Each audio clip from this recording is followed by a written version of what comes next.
આપણે 200 ગ્રામ પનીર લેશું, એના ટુકડા કરી લઈએ. આપણે મિક્સીમાં પીસી લઈએ. આવી રીતે થઈ ગયું છે, પીસાઈ ગયું છે. હવે કઢાઈમાં એડ કરી દઈએ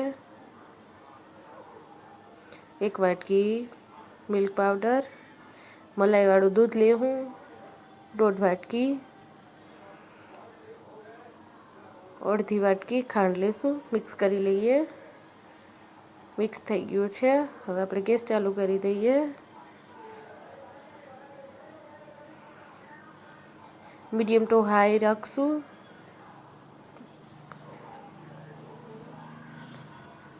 ઇલાયચી પાવડર એડ કરશું, મિક્સ કરશું. ઓલમોસ્ટ બની ગયું છે.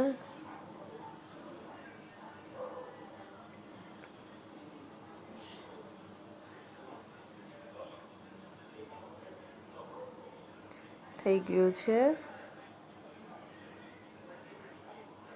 આપણે ટ્રેમાં રાખીશું કાજુ બદામ, એમાં મિક્સને એડ કરશું. થઈ ગઈ છે આપણી બરફી તૈયાર પનીરની.